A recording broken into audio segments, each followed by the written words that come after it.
mythological Pablo Torre, the professorial Kevin Blackistone, and the celebrating Sarah Spain. Happy birthday, Sarah Spain. All right. You. This shot from LeBron to go up 38 in the third, and the look he gave afterwards, you've seen it before, but this game was over. This game was over once they put on the black Mamba jerseys, and they were up 24-8. How cool was that? Pablo, around the horn to you. Have the Lakers rounded the corner? They have, and this series feels over, Tony. It kind of feels mean what LeBron is doing to them. The Blazers are banged up. C.J. McCollum has this broken back. Damian Lillard has this dislocated finger, and now this knee issue, which has just emerged. And meanwhile, I've been saying this for about a decade on this program. But if you sold your stock in LeBron James, you have made a terrible mistake because this guy seems to be in total control, total and utter control in this series. And yeah, I think the Blazers are going home immediately. How do we feel about Pablo recycling lines he's said for each of the last 10 seasons? Is that, we'll allow it for now. Okay. Sarah Spain, have the Lakers rounded the corner? Well, first, I'd like to thank you for respecting my wish to celebrate my birthday for a full month plus, because it was last week, but I will take the wishes every All right, day it's for the the first remainder time of the I've year, seen really. you. Birthday year, why not? Yeah. Listen, there was absolutely a ton to love about this Lakers performance, and this game was put away very early, but they did shoot literally their best beyond the arc of the entire year. They set a playoff franchise record with 17 threes. Like, this wasn't just, oh, they're what we expected. This was beyond what they've shown us all season long. So will this stay? I don't think that they're going to keep shooting that well going forward. The Blazers are beat up. The Blazers have not been the matchup that we hoped that they would be. So as much as I have always said, if you've got LeBron James and Anthony Davis, I'm not picking against you. I do think we do need to see more from them and more consistently from them based on their terrible offensive struggles in the bubble up until very recently in this series. All right. Sarah needs to see more from a team that was up 40 midway through the third yesterday. Kevin Blackistone, how about you? Well, in a lot of ways, the Lakers were already around that corner. I mean, other than the hiccup in Game 1, they've really had the Blazers in a pickle in this game. I mean, their defense has been pretty good on everybody except Dame for some moments here and there. And their offense just lit up to something that they haven't seen in years. I mean, I think that was their best shooting performance in a playoff game in like 10 years. So will this sustain? I don't think so. But certainly they got to feel good about themselves going forward. The two big guys are playing out of their mind right now. And I got to think that jumper that LeBron put down was also to let everybody who was comparing 21-year-old Luka to 21-year-old LeBron, he was just letting people know that he's still a step ahead of him. Okay, there's also that. And for it all to come together on Mamba Day and to be up 24-8, it's just, that's the type of stuff that when you watch sports and it happens, you're just like, man, this is destined. 2020 has taken everything away from us. Please don't take Damian Lillard. Honestly, an MRI inconclusive. Yes. That's the scariest word for an MRI. Now we're just holding our breath.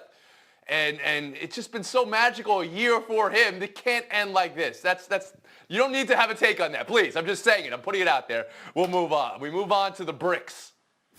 The brick factory. And by brick factory, I don't mean a factory that's made of bricks. I mean a factory that's made out of bricks that is building bricks inside the factory. Houston picked a bad time to go cold, but they do that. Oklahoma City is the most clutch team in the NBA. That's not subjective.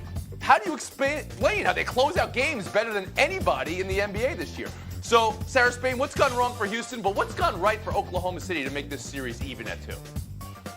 Well, the three-headed guard monster for OKC has just given Houston fits on defense. And without Russell Westbrook in there, Houston can't control the pace at all. They're not getting fast break points. This is going the direction of the Thunder in part because they get to play the style that they want and even at times outplay Houston at their style of small ball, right, when they lose their big man and they're still able to go out there. They have a depth of ability across Paul and Shai Gilgeous-Alexander and Schroeder that is allowing them to really challenge the defensive prowess of Houston. And then without Russell Westbrook, when Harden gets tired at the end, there's no one there to be that other superstar. This is a fascinating series to watch because we didn't expect that much from the Thunder, and then they come in here, and now it's really anyone's guess. I mean, speak for yourself, Sarah. I love when you volunteer that no one thought anything of the Thunder. You're the only one who's done it work so far. No one could ever know. Who could know? Kevin Blackistone, maybe you're not surprised. You don't seem like somebody who's surprised easily. Well, I'm not surprised because the OKC Thunder are back home now. They've been on their home court for the last couple Oh, of yeah, that's right. Good point. know that Come makes on, guys. a big difference. Look, they've played pretty well this whole series, but I think one of the things that's happened here is that James Harden hasn't shown up at the biggest moments. I mean, he's 9 for 28 from the three-point line the last couple of games. He needs to be better than that, even though that's fine for a lot of people in this game. But it's not good enough when you don't have Westbrook, and it's not good enough, as Sarah alluded to, when you are actually losing your game to the Thunder, and that's small ball. They are not playing small ball as well in clutch situations as the Thunder is, and that is really what's hurting them. Pablo, can you take us into how OKC is this clutch? Again, that is not a subjective thing. By all the measures of how a team closes out games, they are the best in the NBA by a wide margin, and we saw it again last night. Houston hit 8 straight threes to start the third quarter, and after that, defensively, OKC was incredible and efficient on the offensive end as well. Yeah, the reports of Chris Paul's demise, Tony, have been greatly exaggerated. He is really good at both literally and figuratively hitting other teams in the groin. What he has been at the end of games is a master. He is the guy driving the car. And when you add on this dude, Lou Dort is the reason why James Harden is struggling in this way. Dort over the last 4 games he's played against Harden has held Harden to just above 20% from 3. Throw in Dennis Schroeder having 30 points. You get 70 plus from that 3-headed monster that Sarah alluded to in the Thunder backcourt. The Thunder are a team of great chaos, but Chris Paul is the guy that organizes it all and turns it on the other team, and that's exactly what we're watching in this series. And you've been saying that for 10 years as well about Chris Paul. So you're really, I mean, Pablo's gone green. He's recycling here. I hesitate to ask Sarah if she's going to say it's now advantage Oklahoma City because you never know anything in the NBA. But tell us what's going to happen in the last 3 games here, Sarah. I actually do. I think the Thunder are going to win this series because I think they're more consistent because they can come back when they get behind because they're a better clutch shooting team. And I just don't think Harden, who we've oft criticized for not being able to stay out of the fatigue issues, especially deep in playoff series, just needed the help of Russell Westbrook. KB, are you with Sarah here that OKC has turned this series completely? I don't think they've turned it completely. I think Harden can bounce back. We've had these questions about him before in games, and he's shown up. They really miss Westbrook, though, and that's a real problem. But I think they can bounce back. And Pablo? Yeah, give me the Thunder if Russell Westbrook is not returning to this series. I think this is Oklahoma City's to lose at this point. Oklahoma City's looked so dangerous the last 2 games. Miami. Who's looked more dangerous than Miami? The sweep of Indiana last night. And now, maybe they'll draw Milwaukee if they get past Orlando. About Milwaukee, let's talk about George Hill after yesterday's game.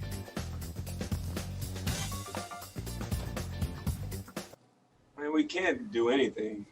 First of all, we shouldn't even came to this damn place, to be honest. Hill answering a question about the police shooting of Jacob Blake in Kenosha, not far from Milwaukee. Fred VanVleet has conveyed a similar sentiment. Playing this season was supposed to be not in vain, but it's just starting to feel that everything is going through the motions. That's what he said for Toronto. Marcus Smart has conveyed a similar sentiment as well while he plays for Boston. Kevin Blackistone, can I ask you, how do you hear that from those players? Well, I understand their frustration, but I think they also have to understand that the fight here is against systemic racism within police departments across this country. And so overnight, you're not going to bring this to an end. And I hate to shock them, but if you look at the Washington Post database of police killings in this country, there have been almost 36 black men killed by police in this country since George Floyd was killed up in Minneapolis. So this is a long, long process. If you want to say no justice, no games, I hear you. We've had a few players do that on their own. Natasha Cloud here in Washington, of course, Maya Moore, what she did. You can do that if that's what you want to do. But, you know, every day people are watching your games. They're hearing commentators talk about what your thoughts are. You've made this a part of the news, and I think that's a really strong statement as it is. Sarah Spain? Yeah, in a lot of ways, I agree with KB, right? There's this balance of using your platform by continuing to wear the names and the phrases and have these conversations by LeBron and George Hill and Van Vliet and all these players sort of talking about the need for change and making this on the forefront. I also totally understand if they're experiencing some guilt for not being able to give as much of themselves to this as they would like. They are literally in a bubble. They literally can't go out and be activists in their community. They can't go out and speak anywhere in Wisconsin in the case of the Bucks for the incident that happened specifically in Kenosha. So I don't begrudge them any feelings they might have, even if back in the day when they were out of the bubble, they didn't feel as compelled to do so. We all have experienced this pivot moment in our country, and everything that happens after George Floyd feels different than what happened before, and it feels like there's no progress being made when you see something like what we saw in Kenosha. So I don't know if it will be lasting, this feeling that they have right now, long enough for them to actually follow through with a potential boycott of a game or more. But I think we have to honor that those are the feelings they're feeling right now with the platform that they have. And you believe that that's in play, boycotting of a game? And we've seen the Detroit Lions take off of practice today for this purpose, to acknowledge what's happening in the state of Wisconsin. But Sarah, do you believe boycott a game is possible? I do, actually. The conversation around specifically that upcoming Raptors game makes sense because it's a little bit ahead of schedule. So if they were to boycott that night of, there would be time to make it up and still fall in line with the rest of the Well, that is series. enormous then. That's huge. That's different than putting Black Lives Matter on the court, which is what the NBA has done. And hearing George Hill, Pablo, basically say, that's not enough. He's saying, why are we even here, is what he's saying. Pablo, how did that strike you? Yeah, it sounded like understandable desperation. And it's desperation born of a certain hopelessness and born of the reality that we know how this cycle goes. Even the conversation we're having at large here about what is the responsibility of athletes and what is the potential impact of athletes using their voice, threatening to take away our precious games in case we don't shape up as a society. We know that's not going to solve those issues, as KB mentions. But in the absence of other solutions, what else would you do if you're George Hill and you take this issue to heart? I totally understand it. To me, though, what's unfortunate, Tony, is that we are putting a burden on not just athletes, but black people to solve this problem for themselves. It's not up to them. It's up to everybody else. It's up to the politicians and police departments.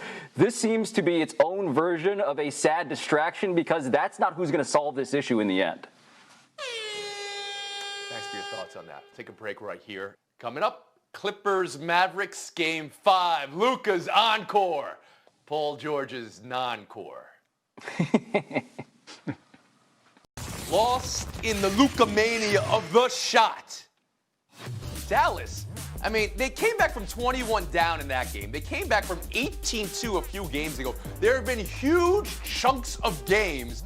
They've run LA off the floor. So for tonight's, some might say, pivotal Game 5, what's the one thing you expect to happen? And what's the determining factor that tips this game? Sarah Spain, around the horn to you. I expect to see more magic from Luka. This team clearly hasn't figured out how to stop him. And I expect that the only way for the Clippers to get a win is for Paul George to do more than what he's done. It seems obvious, but he has been historically bad for some of the expectations he came in with. And if he isn't there to help support this Clippers team and be a real threat offensively, it makes it so much harder for Kawhi Leonard and the rest of that team to get it done. They have not been aggressive, they've been passive defensively, and they've been emotionally weak, according to Doc Rivers. And I think they need some sort of inspiration in the form of Paul George showing up. Pablo Torre? It's become very clear, Tony, that the Clippers defense, despite having two all-world wing defenders in Kawhi Leonard and Paul George, cannot slow Luka Doncic down. So without Kristaps Porzingis in this game because of injury, why don't they throw like a box and one at Luka? Throw everything you got that's unconventional at him, because what you have tried clearly isn't working. So you say box of one, which means one guy on Luka and then a box in the middle of the court. I say box of one, a box on Luka, and then one guy covers the other four guys on Dallas. Kevin Blackstone, what turns tonight's pivotal? I mean, there's only one adjective for Game 5s, and it's pivotal. So there's pivotal Game 5.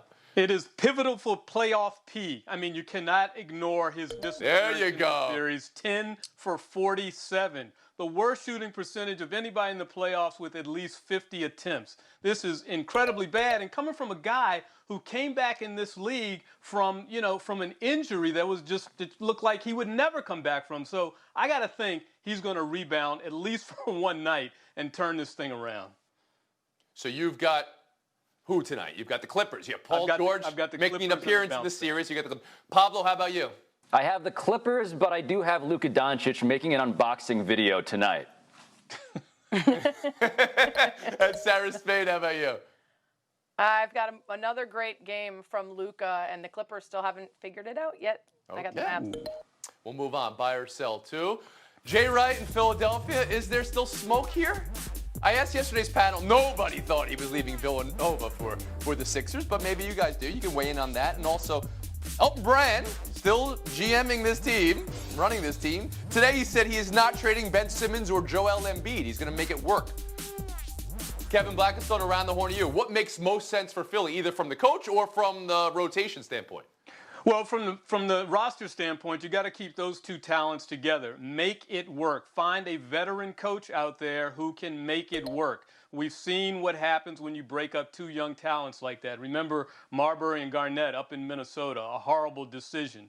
But as far as Jay Wright, he's not the guy. Turned down UCLA the other year. They said they would double his salary from about $4 to about $8 million. He didn't want that. He's good at Villanova. Why not go after Jason Kidd? Jason Kidd shouldn't have gotten canned the last time we saw him as a head coach. Sarah Spain? I'm going to say that it's as much about that veteran voice and someone who can force focus and consistency out of Embiid and Simmons and demand out of them the accountability that hasn't been there, as it is just getting shooters and bringing this roster into a more modern approach to basketball. Mm-hmm. Pablo? Why is this front office allowed to make any decisions? That is my question, because they're talking about hiring a coach. The front office is the reason why this team squandered the war chest that Sam Hinkie assembled and is now in the position they're in right now. I could talk about this for 19 hours, Tony. I just want this front office entirely thrown into a pit of despair from which they can never escape, please. Okay. His Sixers. Well, maybe the pit of despair is Elton Brand is forced to play with the team next year. I've heard that been suggested before. Kevin Blackistone, you're going to say goodbye here. You brought up Jason Kidd, and one thing that struck me as you said it, not the same player, but Ben Simmons could learn a lot from Jason Kidd, a guy who came into this league so talented, but maybe shooting wasn't his forte. That just at the end it was. An extra point for that. You're not advancing. Kevin Blackistone done. Sarah Spain, Pablo Torre, showdown next. Sarah, happy birthday. Thank you. Football Committee says they will proceed with rankings and a national championship. The Associated Press proceeded with a top 25. Clemson 1, Ohio State 2, Alabama 3, Georgia 4, Oklahoma 5. Riddle me this: if losses happen and Ohio State goes undefeated, as I think they might, can they be number 1? What are we doing with the rankings here, Sarah? We're doing our best to pretend like this is a remotely real season when, in fact, as soon as we get to the point where we have to remove all of those teams, we remind ourselves that this is a fantasy. Whatever, have fun. Yeah, let them have this, though. Let them have this, Tony, because the only thing that feels familiar about this college football season will be arguing about polls and rankings that don't make any sense. They never did. Let's just wallow in that. All right. Unbeaten and unscored upon, Ohio State. We'll split the point. We'll move on. Showdown 2. New York Islanders lost their last 7 in a row before the pandemic hit. They are 8-2 in the Hubble. Dallas Stars, since scoring those 7 unanswered to eliminate Calgary, they've beaten Colorado 5-3, 5-2. So 17 goals over their last 8+ period. Who had the bigger win last night? Whose heat is hotter, Pablo? I am on Long Island, Tony, so I have to go with my namesake, New York Islanders. Varlamov pitching a shutout in this game, one of 2 goalies in Islanders history to start off a playoff series like that. Give me those guys. Mm-hmm. They were ahead from the start. The Stars are more impressive because they went down 2-0 before they scored 5 unanswered, and they've scored 5 goals in each of their last 3 games. Their heat is definitely hotter. 5, 5, and 7 in the game before that. Man, you guys are making this hard on me. We're going to split the point again. But the game comes down to Showdown 3. I've been waiting all show for this topic. Let's go. A question maybe nobody was prepared to answer last night, and maybe even today, but are you allowed to header a baseball? Cole Calhoun ends up being called out here. If the ball's coming at your head and you use your helmet to helmet your head, should you be called out, Sarah? You should not. You should be awarded an extra base for the timing and the precision of being able to pull this off. This was bogus. So hold on. Pablo? We just saw the love child of Alex Rodriguez and Jose Canseco in a single play. A-Rod's strategy for base path management, plus Canseco, just the ball going off his dome. Just beautiful. Okay. Pablo, if you were to win FaceTime, what would you do? I have so many Sixers takes, Tony. Please, please. You said you had 19 hours, so you need 20 seconds. Sarah, if you were to win, what would you do? Leo Messi asking out of Leo Barcelona. Messi it is. 30 seconds of FaceTime, Sarah Spade. Yeah, first we're going to completely ignore the long-term ramifications for your career if you're someone who's in charge when you let Leo Messi go. And we're going to skip right ahead to this show because it's all about us. We're trying to improve our soccer literacy. And as you know, if we want to talk soccer here, it's probably going to be me shoveling in the Red Stars somewhere where they haven't been introduced. And since he's probably not going there, we're going to go Chicago Fire with this one. Come on over, Lionel Messi. We'll give some deep dish over to Barcelona. We'll send Frank Isol over there. We don't have the rights to him, but we're not going to miss him. Maybe we'll send over a Portillo franchise. Either way, right here. Oh, I thought you were going to make the pitch that we have him on our panel to bolster our soccer knowledge. And then you'd still trade away Isola. Of course you would. Yeah. That's it. Sarah, today's champ. We'll see you tomorrow.